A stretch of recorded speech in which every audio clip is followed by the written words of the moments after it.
तो hello friend, good morning. तो आज कुछ चीज़ें आप लोगों से शेयर करना चाहते हैं। तो क्योंकि कुछ लोग हैं जो कमेंट किए थे कि ऐसे ऐसे बहू बेटा को घर से निकाल देना चाहिए, जायदाद से अलग कर देना चाहिए। तो उसी के मैटर में बात करना चाहती हूँ कि मैं 9 मंथ की प्रेग्नेंट हूँ। ठीक है, मेरा 9वां महीना चल रहा है।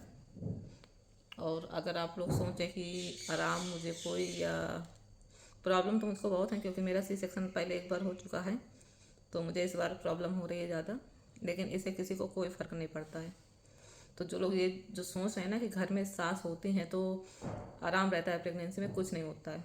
ठीक है, तुम्हारे हाथ पैर सलामत हैं तो तुम सब कुछ सही है तुम्हारा। अगर जो तुम्हें प्रॉब्लम है तो तुम्हारा साथ देने वाला कोई भी नहीं है, ना कि आदमी भी। ठीक है, तो ये भ्रम निकाल देना अपने मन से कि सास हैं तो हमको आराम है, कहीं कुछ नहीं है।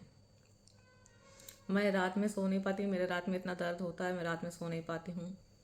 और अगर सुबह टाइम मेरी नींद लग गई तो मुझे थोड़ा लेट हो जाता है उठने में, कभी 8 बज जाते हैं, कभी 9 बज जाते हैं। इस तरीके से मेरी नींद खुल जाती है। और मेरी छोटी बेटी भी है तो वो भी सोकर उठ जाती है। लेकिन अगर सोचो कि उठ के मैं थोड़ा आराम कर लूँ, थोड़ा टहल घूम लूँ, तो ऐसा नहीं होता है। उठ के सीधा मुझे काम दिखता है, क्योंकि काम ही इतना पड़ा रहता है, झाड़ू बर्तन सब कुछ पड़े रहते हैं शाम के। क्योंकि शाम को मैं कर नहीं पाती हूँ खाना खाने के बाद, तो बर्तन सुबह तक पड़े रहते हैं। और मेरी सासू माँ जल्दी उठ जाती हैं, वो अपने लिए चाय बना के पी लेती हैं, बस आराम से फ़ोन चलाती रहती हैं, गेम खेलती रहती हैं। और उनके पास कोई काम नहीं है फ़िलहाल। मेरा काम करने के लिए उनके पास टाइम नहीं है, और उनके पास वैसे तो बहुत समय है। तो याद रखूँगी मैं भी, अपनी जर्नी आप लोगों के साथ शेयर कर रही हूँ, मैं भी याद रखूँगी। आएगा भगवान मेरा भी समय। अभी तो मुझे देखकर हंसते हैं, कैसे करेगी कैसे नहीं करेगी। ठीक है, कोई बात नहीं, हंस लो, आज समय है तुम्हारा हंसने का, क्योंकि आपका लड़का हंसने का मौका दे रहा है। आपका लड़का हंसने का मौका दे रहा है ना, इस वजह से हंस रहे हो।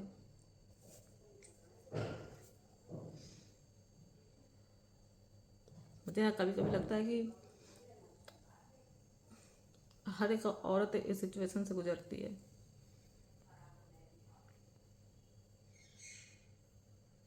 सास होने के बावजूद भी वो इस कंडीशन से गुजर चुकी है, लेकिन उसे मेरी तकलीफ नहीं समझ आती है।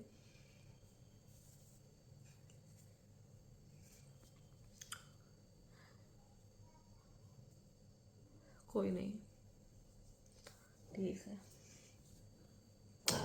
भगवान के भरोसे सब हो जाएगा। मेरे अंदर जो, इसलिए मतलब बोलते हैं ना कि प्रेगनेंसी में जो व्यवहार करते हैं घर वाले, वो ज़िंदगी भर याद रहता है। मुझे भी याद रहेगा ज़िंदगी भर, याद रहेगा मुझको। मैं तो बिल्कुल भी नहीं बोलने वाली हूँ कि भाई मेरे साथ क्या हुआ क्या नहीं।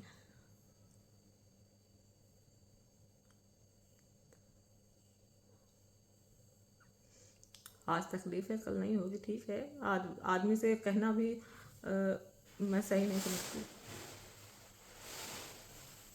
क्योंकि उससे कहो तो वो तो सीधा बोल देगा कि तुम इतनी देर से उठती हो, तुम ऐसा करती हो, तुम वैसा करती हो। वो क्योंकि उसको उसको भी तकलीफ है, वो तो मेरे बगल में लेटे रहते हैं, उनको नहीं तकलीफ दिखती है।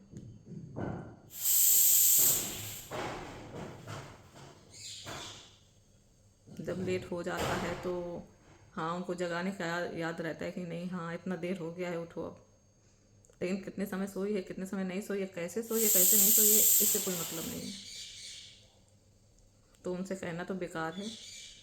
ठीक है, मैं सबकी चीज़ें याद रखूँगी।